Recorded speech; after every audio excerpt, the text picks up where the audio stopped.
Iglesia de Cristo, reanima tu amor y espera verdad. Estamos presentando a ustedes un estudio panorámico de Apocalipsis.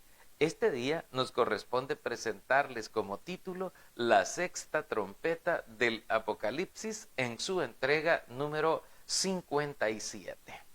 ¿De qué vamos a estar hablando en esta parte? Vamos a estar hablando, hermanos, de un título también, hay un subtítulo, transformados y llevados al cielo. Transformados y llevados al cielo. Qué maravilloso, hermanos.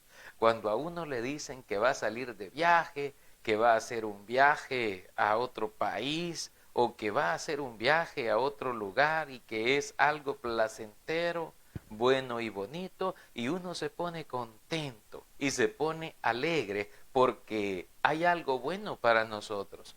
El Señor ha dispuesto cosas maravillosas, según la carta de Corintios capítulo 2 y el versículo 9, como está escrito, dice el Señor, cosas que ojo no vio, ni oído oyó, ni han subido en corazón de hombre, son las que Dios ha preparado para los que le aman. Jesucristo, al marcharse al cielo, dijo a sus discípulos, me voy pues a preparar lugar para ustedes, y si me fuere y les preparare lugar, vendré otra vez y los tomaré a mí mismo, para que donde yo estoy, ustedes también estén. Así que qué hermoso es esto, hermanos. Pero ahora vamos a meditar en lo que nos enseña la Biblia en el libro de Apocalipsis capítulo 11 y el versículo 12. Veamos lo que nos dice el Señor en su palabra. Amén, hermanos. Veamos lo que nos dice Dios.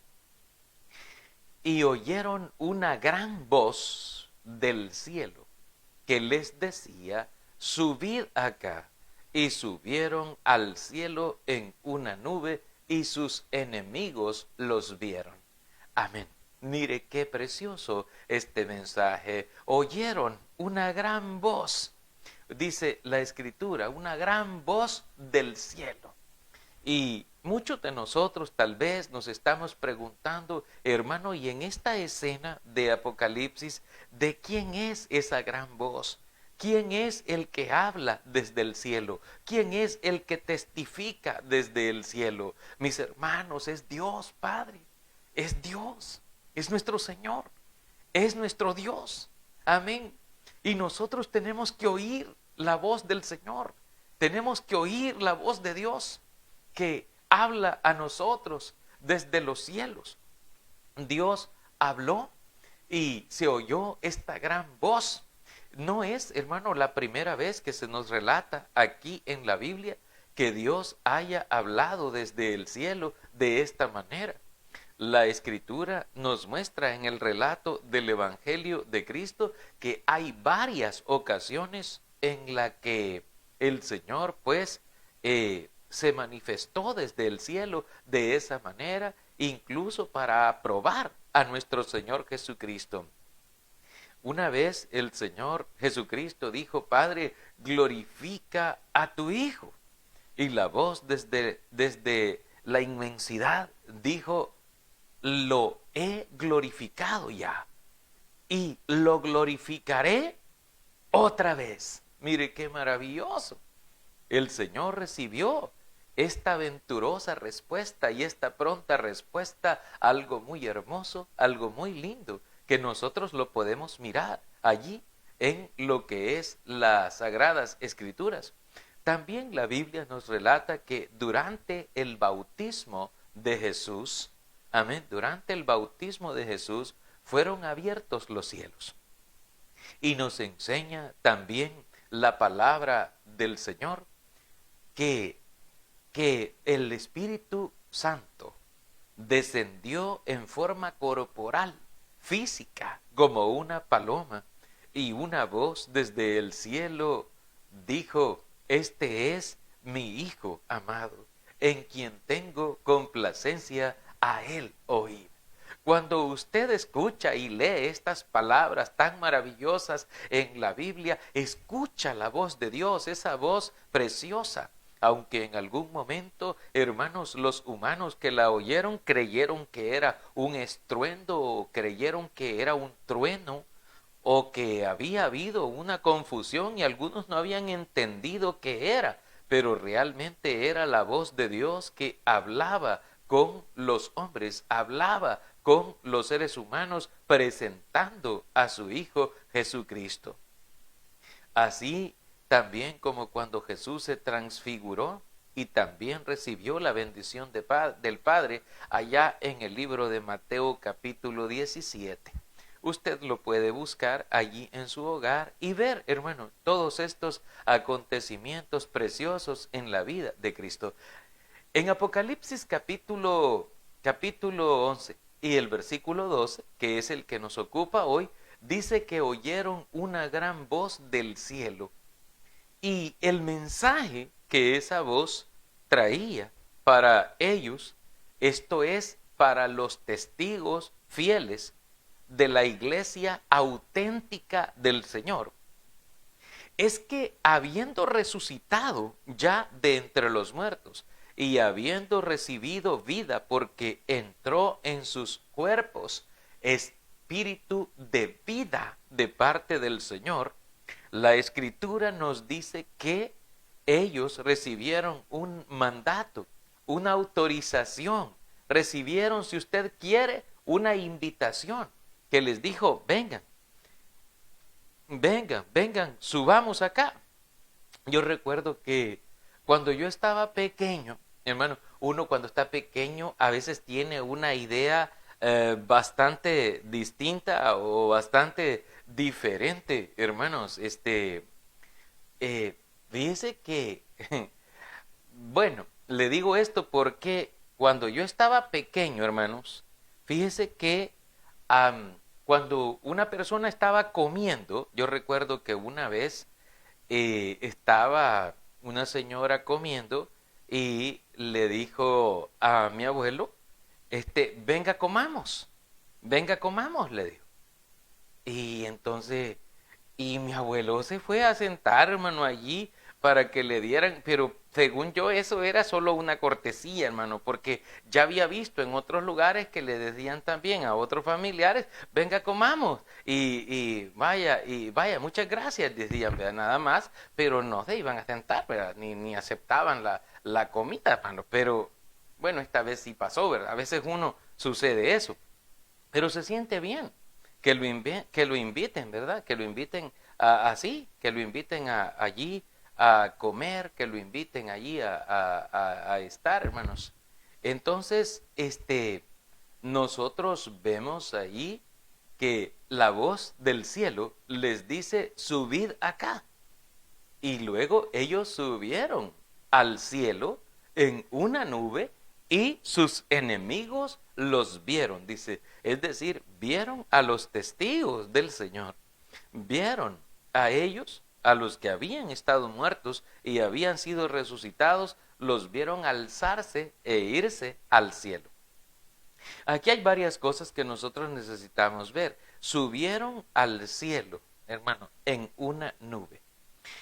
Es decir, que son transformados y llevados al cielo. Primero, ¿por qué decimos esto? Porque la palabra del Señor ya nos ha advertido a nosotros, allá por la carta de Corintios 15, que carne y sangre no pueden heredar el reino de Dios. Amén. Carne y sangre no pueden heredar el reino del Señor, la carne y la sangre. Por lo tanto, las personas para poder subir al cielo deben o deberán ser transformadas. Es decir, aquí a ellos, hermanos, sus cuerpos mortales fueron resucitados, pero no para morir físicamente de nuevo, sino para ser transformados prontamente. En este aspecto, hermano, la resurrección de ellos, la resurrección de los testigos, en el último poco de tiempo que hay en el tiempo de gracia que estamos viviendo por parte del Señor difiere bastante de la resurrección de Lázaro, de la hija de Jairo, del hijo de la viuda de Naín o de incluso del hijo de la viuda en el Antiguo Testamento. Según Reyes 17, lo que sucede es que la resurrección de ellos es diferente.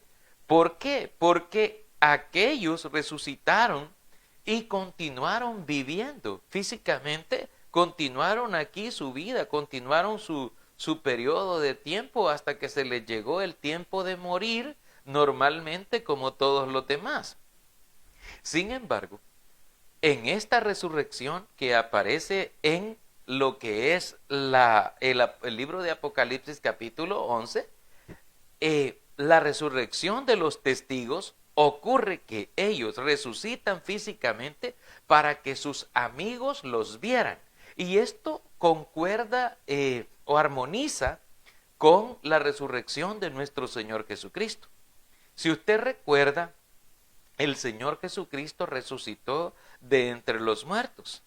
Cuando resucitó, el Señor dijo a una persona, no me toques porque aún no había sido glorificado.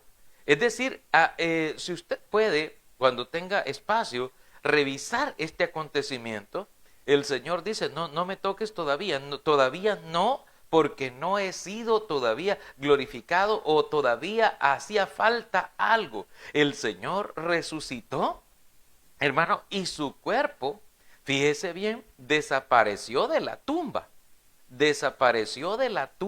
donde lo habían puesto. Pero al resucitar, Él apareció vivo a los discípulos. De tal suerte que, hermanos, para comprender la resurrección, los discípulos no la aceptaban, tal vez por el grande gozo que esto les provocaba a ellos el saber de la resurrección. Pero a sus enemigos les causaba pánico el decir que Jesús hubiera resucitado y decir, ahora se va a querer desquitar, ahora se va a querer vengar. Y el Señor ya se los había cantado, hermano. Ya se los había dicho a los fariseos. Amén. ¿Cuántos de ustedes tal vez han leído aquella parábola que el Señor habló acerca de los labradores malvados? Amén. El Señor se las dijo a los fariseos, a los saduceos y a las gentes que lo escuchaban. El Señor les dijo a ellos, un padre de familia tenía una viña y entonces pues se la arrendó a unos viñadores y luego cuando pasó el tiempo mandó a sus siervos a recoger el fruto, pero no le dieron nada, sino que a sus siervos los apedrearon, los mataron y el Señor dijo, no, pues volvió a enviar a otros siervos, y a ver si podía conseguir el fruto de aquello que había arrendado. Y el Señor dice que también a ellos les hicieron lo mismo. Pensando después dijo, bueno, voy a mandar a mi hijo lo respetarán y me van a dar lo que me corresponde. Pero cuando vieron al hijo, aquellos labradores malvados dijeron, este es el heredero. Entonces acechemos contra él y matémosle. Y le acecharon y le sacaron fuera de la ciudad, dijo Cristo, y lo mataron. Entonces dice luego, ¿qué creen que el dueño de la viña le hará a aquellos labradores malvados? Pues seguramente les castigará severamente y pondrá su parte con los infieles, con los impíos, y luego arrendará su viña a otros que le den el fruto a tiempo. Entonces el Señor, hermanos, el Señor pues hace toda esta obra, hace todo esto y es algo muy maravilloso porque el Señor resucitó. Y por eso hemos de recordar que Él dijo, mía es la venganza, yo daré el pago. Ahora bien, cuando Jesús resucitó de los muertos, tenía algunas características. El cuerpo de Jesús podía atravesar paredes o puertas aun cuando éstas estuvieran cerradas. Pero podía comer, podía alimentarse, o sea, era un cuerpo físico. De hecho, cuando los discípulos lo vieron, marcharse al cielo según el Evangelio, según el libro de los Hechos, capítulo 1, lo ven ascender a los cielos hasta que le toma una nube y le oculta de sus ojos. Ahora, veamos lo que sucede aquí, hermanos. Estamos hablando de una resurrección en donde los testigos en el final del poco de tiempo son transformados y llevados al cielo, hermanos, al paraíso. Es decir, hermanos, que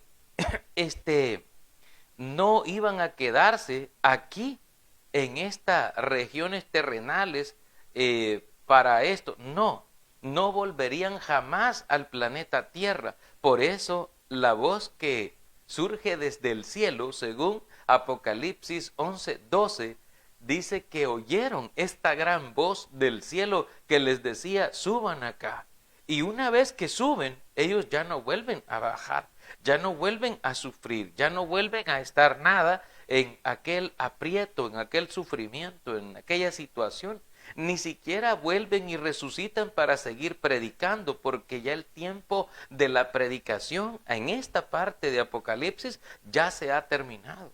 Allí la predicación del Evangelio ha concluido. El que se salvó, el que no se salvó, no se salvó, y los que son condenados son contados con los impíos, son contados con los infieles. Debemos de tener eso, porque ya la suerte ahí está tirada, ya la suerte está hecha, porque el hombre es el que debe tomar la decisión mientras tiene vida. Tiene la oportunidad de poder decidirse por Dios, de volverse hacia Dios. Bueno, el hombre inteligente, ¿verdad? El hombre sabio hace eso, busca a Dios desde su corazón y toma garantía espiritual de que va a estar con Dios para siempre. Ahora bien, hermano, nuestra percepción es que se trata de la transformación en ellos, no solo de los representantes terrenales de los dos testigos a quienes la bestia había dado muerte, según Apocalipsis 11:7. Aquella bestia que subía del abismo y que los había vencido y los había matado.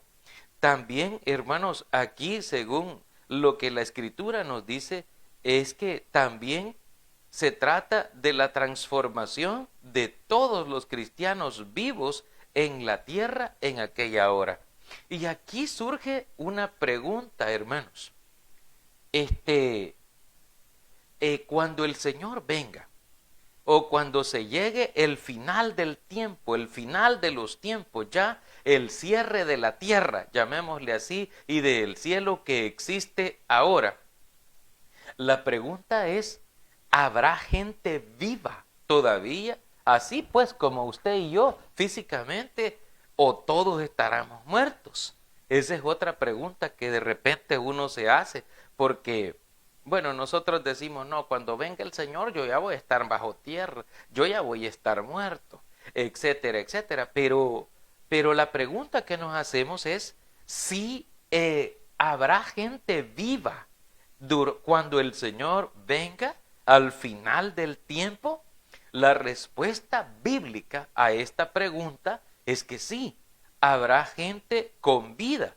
¿Por qué decimos esto, hermanos? Porque esto armoniza perfectamente con lo que señala Apocalipsis capítulo 14, versículos 14 al 16, que nos habla de la primera siega en la tierra, es decir, de la primera cosecha en la tierra. Acompáñame a leer Apocalipsis capítulo 14 y versículos 14 al 16.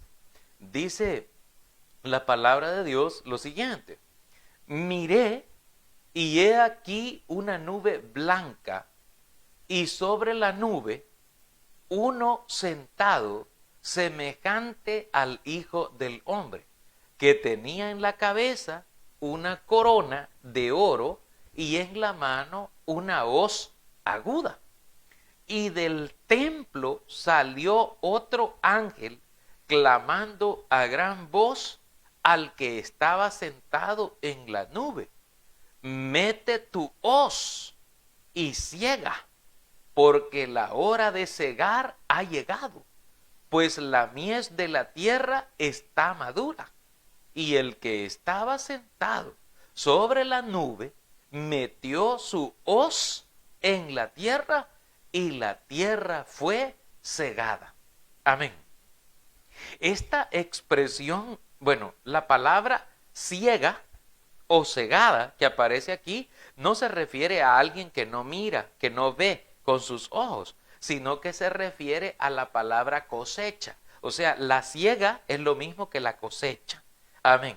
Y por eso es que dice que ya está madura en la tierra, ya es el tiempo de la cosecha, el tiempo de cosechar las almas, de vendimiarlas. Y dice que el que estaba en la nube tenía una hoz.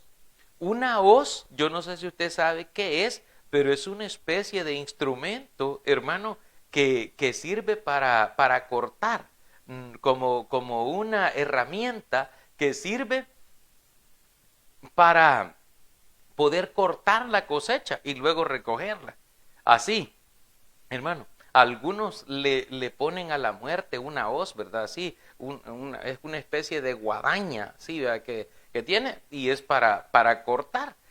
Entonces, esto armoniza, hermanos, perfectamente con este texto de Apocalipsis y además con el hecho de que la iglesia no es totalmente destruida por las naciones engañadas. ¿Por qué? Porque en Apocalipsis 29, veamos ahí, en Apocalipsis 29 hay algo que pasa. Dice la Biblia, y subieron sobre la anchura de la tierra y rodearon el campamento de los santos y la ciudad amada, y de Dios descendió fuego del cielo y los consumió. Es decir, había quedado, no mataron a todos, sino que había quedado en la ciudad amada, habían quedado algunos, un remanente que había quedado, y no los habían matado a todos. Es decir, aquí también esto, hermano, armoniza. En esta escena la iglesia es rodeada por Satanás y las naciones engañadas, pero repentinamente de Dios desciende fuego del cielo y los consume a los enemigos. Entonces nosotros inferimos acá, hermano, que una porción de la iglesia quizás grande, tal vez, bueno, no sabemos de qué tamaño, existe en la tierra en aquellos días previos al fin, cuando sea librada de experimentar, hermano, el fin así. Quiero explicarles esto. ¿Por qué? Porque no es que Satanás, vamos a decir, a través de aquella bestia feroz, de aquella bestia terrible, alcanza a matar a todos los cristianos, a todos los creyentes, como dice allá en Apocalipsis 11:7. Hermanos, no los mata a todos, mata solo a 2 testigos, dice ahí, pero mata a los testigos, pero no los mata a todos, porque queda un remanente con vida en la ciudad amada. Allá es donde rodea después el campamento de los santos con la intención de matarlos, pero viene Dios desde el cielo en auxilio y lanza fuego desde el cielo y consume a los enemigos. Esta situación que se experimenta aquí, hermanos, es que nos enseña a nosotros que no todos los cristianos van a experimentar o vamos a experimentar la muerte física y violenta a manos de los enemigos, de la bestia y de todo eso. No todos, hermanos. De ser así, los cristianos martirizados en esa gran batalla que la vamos a estar estudiando posteriormente, la gran batalla de Armagedón, también estos serían transformados sin experimentar, hermano, la muerte física en sus cuerpos mortales. Y esto concuerda perfectamente con lo que dice Corintios capítulo 15 y el versículo 51. Si usted va conmigo allá a la Biblia, amén, en el libro de los Corintios capítulo 15 y el versículo 51, dice la palabra: he aquí os digo un misterio. no todos dormiremos, pero todos seremos transformados. Esta palabra dormiremos se refiere a la muerte, es decir, no todos moriremos. Y esto dice, se los digo a ustedes, dice el Espíritu Santo por medio de Pablo a la iglesia, no todos vamos a dormir, no todos vamos a morir físicamente, pero sí todos, dice, seremos transformados. Todos seremos transformados. Amén. Entonces ahora, fíjese que nosotros, hermanos, tenemos que ver también esto, porque dice que todos seremos transformados. Es decir, que aquí lo que ha sucedido con aquellos que han resucitado, Apocalipsis 11, vamos a ver ahí el 11:11, que es el donde resucitan, pero en el 11:12 se les dice que suban al cielo. Es decir, y allí en esa parte, hermano, está hablando de que suben, implica la transformación. Esta expresión, subieron al cielo en una nube, es muy parecida al lenguaje que usó Lucas en el libro de los Hechos, en el capítulo 1 y el versículo 9. Si usted va conmigo al libro de los Hechos, porque vamos despacio, hermanos, para aprender sobre esto, el libro de los Hechos de los Apóstoles, escrito por Lucas, en el capítulo 1 y el versículo 9, nos dice a nosotros lo siguiente: y habiendo dicho estas cosas, viéndolo ellos, fue alzado y le recibió una nube que le ocultó de sus ojos. Si ustedes y yo miramos, hermanos, aquí esta expresión subieron al cielo en una nube, es muy parecida en el lenguaje que utiliza Lucas en Hechos 1:9 al relatar la ascensión de Cristo y por inferencia también la transformación de Cristo. Es decir, cuando Jesucristo llegó a la nube como que lo disolvió, amén, o simplemente lo ocultó de los ojos y entonces fue glorificado ya nuestro Señor Jesucristo, habiendo dejado el cuerpo físico, porque el cuerpo físico fue transformado. Y esto es lo que nos dice la Biblia en Corintios 15:51. No todos dormiremos, pero sí todos seremos transformados. Es decir, el cuerpo va a ser dejado atrás, el cuerpo de carne, de sangre, el cuerpo que se duele, el cuerpo que sufre muerte, y eso lo demás va a quedar atrás y seremos transformados en la esencia misma de lo que Dios hace en las vidas de nosotros. Entonces, hermanos, esto pues nos llena de mucha alegría, ¿verdad? Porque el Señor nos dice esto a nosotros. Y fíjese que también, hermano, por decir algo aquí también en este aspecto, esto armoniza con lo que enseña Primera de Tesalonicenses capítulo 4 y el versículo 17. Si usted va conmigo a la Biblia también acá, al libro de Tesalonicenses, Primera a los Tesalonicenses capítulo 4, y miramos lo que nos dice el versículo 17. Amén. Dice la palabra: luego nosotros, los que vivimos, los que hayamos quedado, fíjense siempre, aquí habla de un grupo que ha quedado, seremos, amén, arrebatados juntamente con ellos en las nubes, para recibir al Señor en el aire, y así estaremos siempre con el Señor. Siempre habla, hermano, de recibir al Señor en el aire, de ser transformados el cuerpo físico y arrebatados y tomados allí en una nube para estar siempre con el Señor.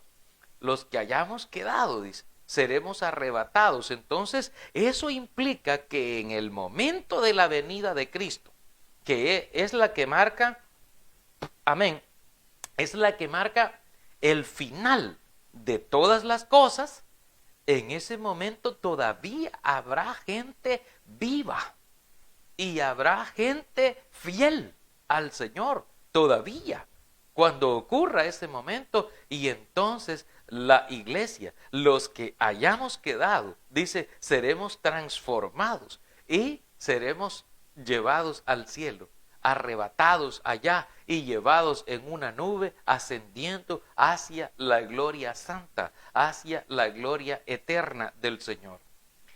Y hay otra cosa más que nos dice el texto que estamos estudiando en Apocalipsis 11:12, y es que dice que ellos subieron al cielo en una nube, pero que al subir sus enemigos, dice, los vieron. Sus enemigos pudieron verlos. Amén, hermanos.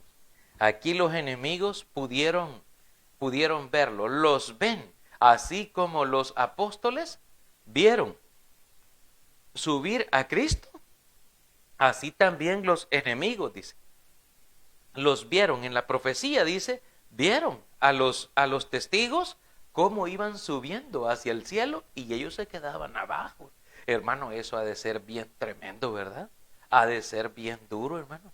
No poderse levantar, no poder volar, o sea, no poder ir y saber que ya está ocurriendo, ya está sucediendo el llamamiento de Dios cuando Dios suena la trompeta final y dice, hermanos, vaya los cristianos, todos los que obedecieron a Jesucristo y lo hicieron verdaderamente de corazón y son parte de la iglesia auténtica que no es la del falso profeta, suban acá. Pero los que eran del falso profeta se quedan allá abajo. Los que eran enemigos se quedan allá abajo. Hermanos, para sufrir una pena terrible, según según Tesalonicenses, segunda de Tesalonicenses 1, 7 y 8. Porque dice que viene en llama de fuego para pagarle y dar retribución a todos ellos, los que no quisieron obedecer al Señor Jesucristo, no quisieron obedecer al Evangelio, no quisieron nada con el Señor. En ese momento van a sentir el verdadero terror y van a desear haber escuchado el mensaje, haber escuchado y haber obedecido el mensaje del Señor. Pero ya el tiempo de la gracia habrá terminado. El tiempo ya se habrá agotado porque el tiempo ya no sería más. Y entonces, hermanos, allí está la gente ya subiendo hacia Dios y siendo, hermanos, allí arrebatados ya, tomados para el Señor y yéndose con el Señor. Y los demás pues se quedan al martirio, al sufrimiento. Y hermano, y algunos y usted me estará preguntando así, ¿verdad? Hermano, y algunos que son cristianos se van a quedar, hermano. Pero si hicieran cristianos se pueden quedar. Es que sí, habemos o hay muchísima gente que dice que somos cristianos, pero el que realmente es aprobado por Dios, este es el que va a subir al cielo en el llamado que Dios haga. Los que no se pase la prueba, ese no va a subir, se va a quedar y van a sufrir. La Escritura nos habla allá por el Evangelio de Mateo capítulo 7, que el Señor Jesucristo dice, no todo el que me dice, Señor, Señor, entrará en el reino de los cielos, sino el que hace la voluntad de mi Padre que está en los cielos, dice. Porque hay gente que hace las cosas a su manera y no a la manera de Dios.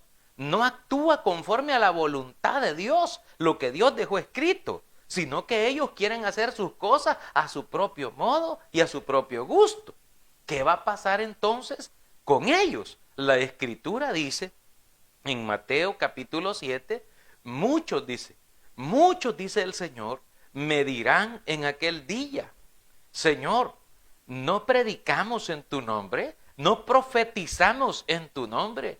Y en tu nombre hicimos muchos milagros. Hicimos campañas, llenamos estadios, hicimos esto, hicimos lo otro, hicimos evangelismo, ganamos almas, hicimos esto, hicimos lo otro, etcétera, etcétera. Pero el Señor dice, yo les declararé, dice el Señor, apártense de mí. Apártense de mí porque yo no los conozco. No los conozco. Señor, pero si comimos contigo en nuestras plazas, también tú enseñaste. Y el Señor dice, les digo que yo a ustedes no los conozco. Apártense de mí, hacedores de maldad. Allí será el lloro y el crujir de dientes. Entonces van a entender las gentes que siguen al falso profeta, a la falsa iglesia, al falso llamamiento. Entonces van a sentir el verdadero terror y la importancia de haber obedecido a la palabra de Dios, a la que Él dejó escrita, y no a sueños, a agoreros y a las cosas que la gente hacía, locuras que la gente hacía en el nombre de Dios, conforme al falso profeta y no conforme a Dios. Y esto se lo pongo de esta manera para que usted y yo sepamos que no es tan fácil el salvarse. De hecho, Lucas capítulo 13, cuando le preguntaron a Cristo que si son pocos los que se salvan, el Señor Jesucristo dijo, esfuércense a entrar por la puerta angosta, por la puerta estrecha, porque les digo, dice el Señor, que muchos procurarán entrar y no podrán, dice.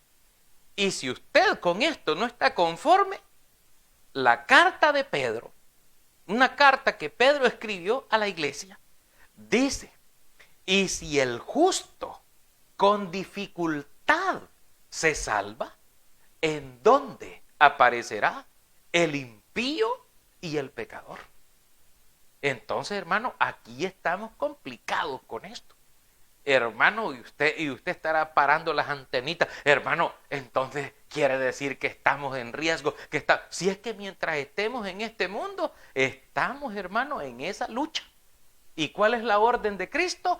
Esforzaos a entrar por la puerta estrecha, porque os digo que ancha es la puerta y espacioso el camino, dice Mateo, que conduce a la perdición, y muchos entran por ella.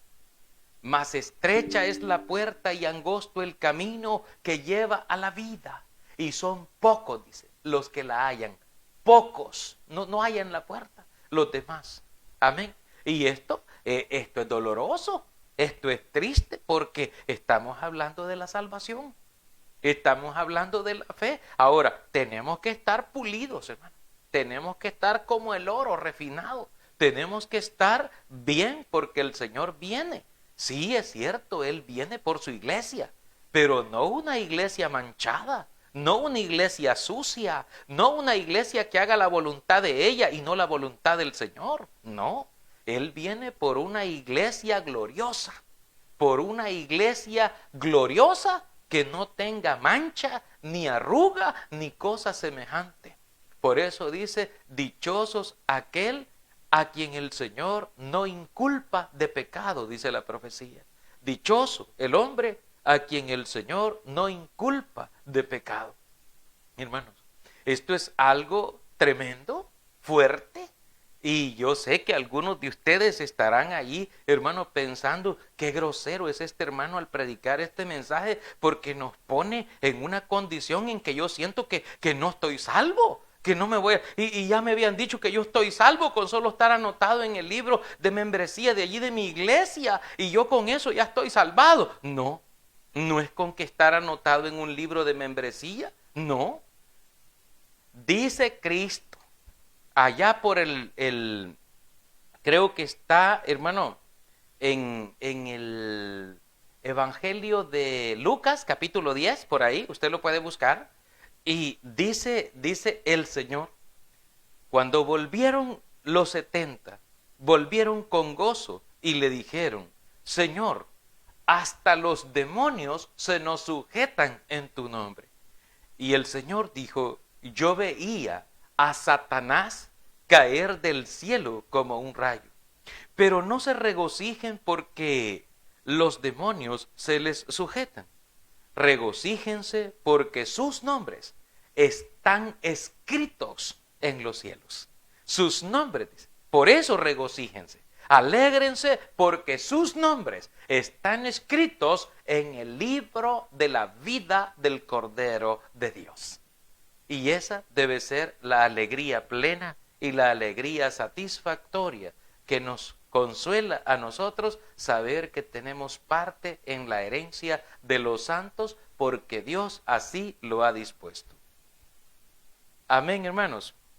Damos gracias a Dios y a cada uno de ustedes, hermanos, que nos han dado la oportunidad de predicarles lo que es la palabra del Señor. Iglesia de Cristo,